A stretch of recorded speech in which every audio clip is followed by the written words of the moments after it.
Andrew Marr. Good evening. For years, Britain has been waiting for a way of stopping the cross-channel migrant boats that is both effective and humane. Has it finally arrived? The deal announced earlier this evening between Britain and France was never a given. Plenty of expert observers thought it couldn't be negotiated. But here it is, as described by Keir Starmer standing next to President Macron a little earlier on. For the very first time, migrants arriving via small boat will be detained and returned to France in short order.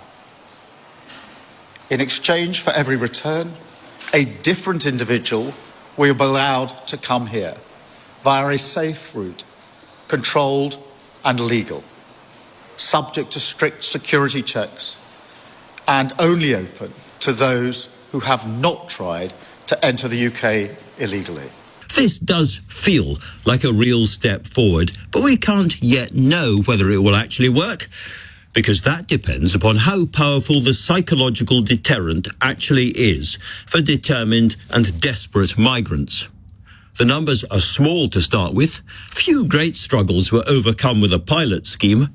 But the gamble, if you like, is that it'll just make taking the risk of crossing the channel too high. If you've paid smugglers a lot of money to get to Britain, and then you find out you might be sent straight back, do not pass go, then you might have second thoughts. You might look for alternative life options. I don't know. Nobody knows.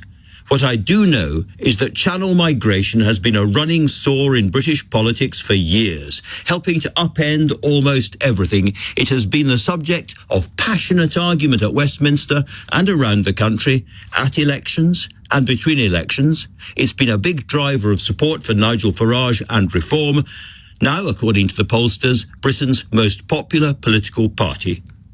And yet, amid all the political hubbub, the migrant numbers have just kept rising remorselessly. In 2018, 299 people crossed by boat. 5 years later, it was 45,000. This year, we're on track for another record year. As Starmer himself said today, it can't go on like this. In the last 7 years, more than 160,000 people have tried to cross the channel in small boats. But it isn't just about the numbers, or the cost to the taxpayer, or even the danger of the crossing. This is about the complete inability of the British state to do something that voters want it to do. It's about uselessness.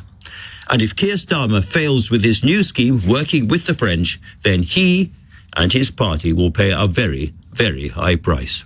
So let's kick off tonight with Mike Tapp, who's the Labour MP for Dover and Deal, and so pretty much on the front line of this. So, Mike, you've heard what the Prime Minister said. Yeah. Are you impressed? I'm enthused. I'm positive.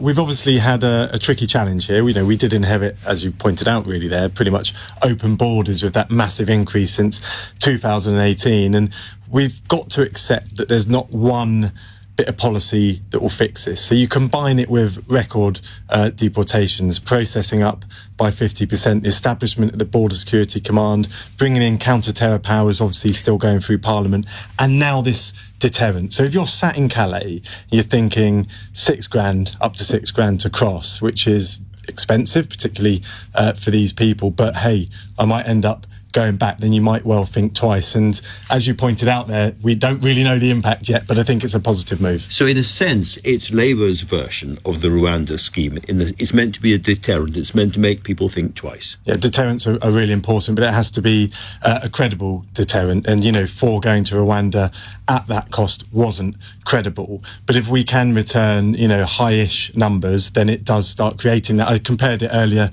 to, buying a car. And if you're running a business and 1 in 17 of your vehicles you're selling is dodgy, your business model is going to start breaking down, and that's what this will do to the smuggling gang model. Now, we're talking in the first case, I think, about 50 people a month being sent back. It is very small scale, and as I said earlier on, you don't accomplish a revolution with a pilot scheme. So presumably you want to see this extended, tried and then extended very fast. Yeah, look, I think this is a testament to that diplomatic effort from Yvette and also Keir Starmer with the French, because we've seen in the past the Conservatives, for example, begging for this and being rejected outright. So we've got it on the table. we're getting it started. It is a pilot, like you said, so we hope it's a success, and I'd like to see it grow larger, yes. Let me just ask you about the impact in your own constituency, Dover and Deal, looking out across the Channel. I think about 250 people crossed today alone.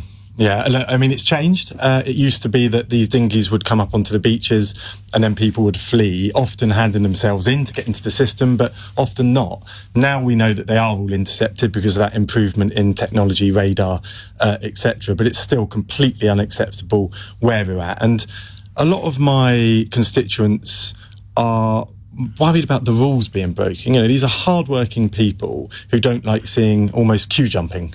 It's about competence and sort of fecklessness, and a worry the state can no longer actually control the border at all. So it's a big, big issue for your party. It is, and I've said it over and over again that we wouldn't accept 30,000 people a year barging through the barriers at Heathrow, and therefore we shouldn't accept illegal entries in our sea borders. And it's really good to see Keir Starmer and Yvette Cooper making these changes and implementing this, and also that influence with the French to change their laws around tackling boats in shallow waters. The Germans have changed their laws around procurement of parts. Did you like it when you saw French police going into the water and actually puncturing the boat so that they couldn't set off? I did, and there's two sides to that. Firstly, we've got to be firm to protect a border, and it's good to see the French doing that. But also there's a little girl on that boat, and we've seen, you know, kids dying in the Channel, and we may well, or they may well, have saved her lives, and that's because of that diplomacy to have them changing their laws. So it's all positive there. Let's be absolutely frank and honest between us. Nobody's listening.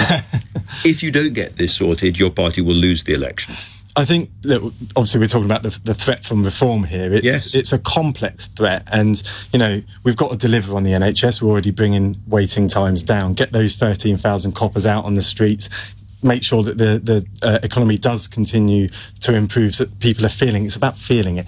But we can't deny and we can't hide from the fact that people are voting on immigration, be it net migration, which is obviously coming down, and having order at the border and ensuring that we've got a rules-based system that works. It is very important. One final point, you know, it was announced today, and there was Keir Starmer and Emmanuel Macron shoulder to shoulder, and the Prime Minister said he wanted this to happen very, very quickly. It would happen almost immediately, etc.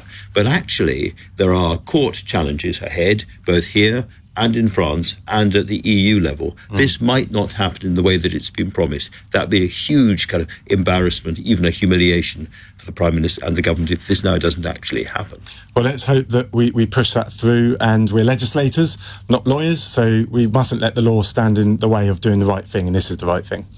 Does that suggest that you think the Attorney General has been standing in the way a little bit in recent times? Absolutely not. No, I think he's a very professional Attorney General, and he gives the right advice. But it is about ensuring that if the law is in the way of doing the right thing, we change it. And a good example of that for me is Article 3 and 8 of the ECHR. Look, if we can't deport a paedophile, there's no way that the public are going to accept that. So we have to look at adjusting to ensure we can. So you are in favour of working with other European countries to change the ECHR? I think that's a good start point. It's a complex issue, that, because of the number of signatories. You know where I'm going. I know where you're going. If you can't change it, should we leave it? No. I think there's too much trade deals. The Belfast Agreement. Even if it means we can't deport paedophiles? The trade. Look at the trade deals that were underpinned by the ECHR and the Belfast Agreement. Denmark have managed to use their domestic laws to ensure that it's fit for purpose, and I think that's what we can do too. All right, Mike Tapp, thank you very, very much for coming in and talking Pleasure, to me. thank you.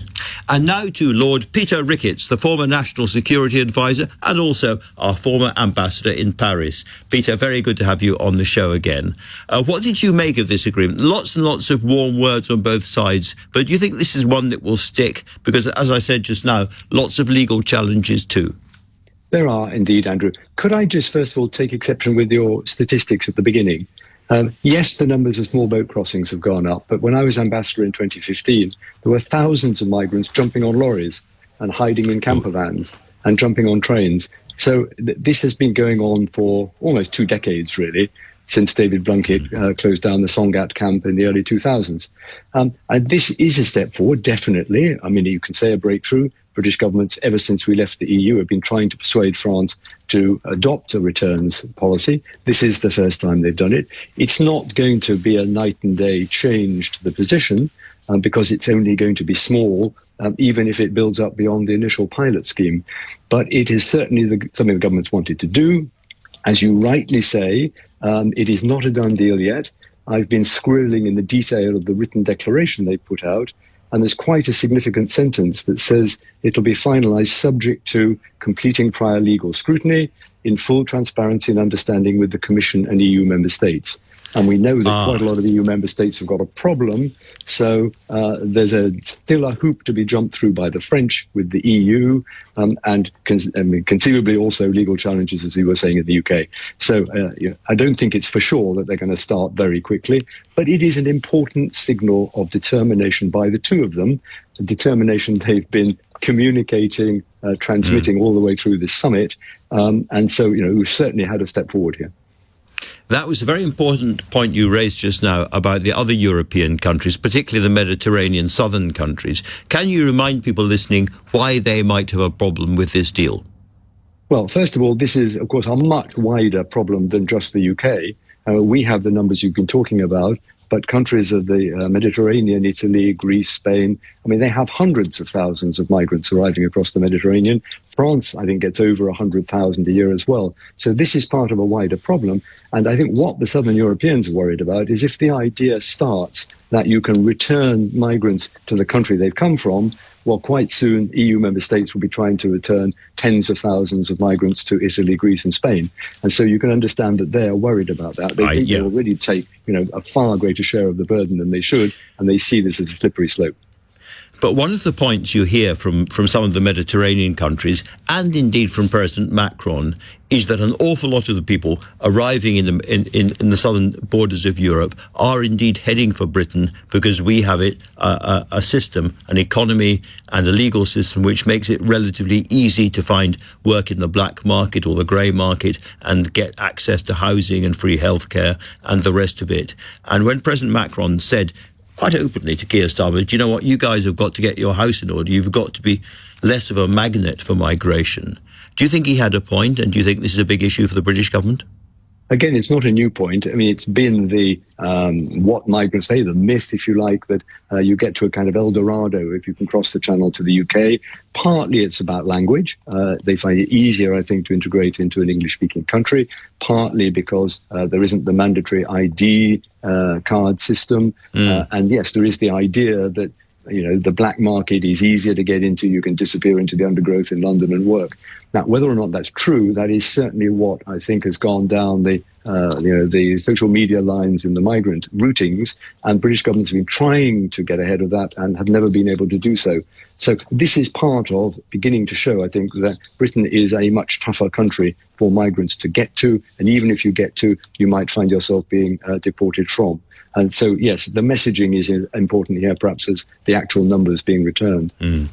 A very important moment nonetheless. Lord Ricketts, Peter Ricketts, thank you very much indeed for talking to me.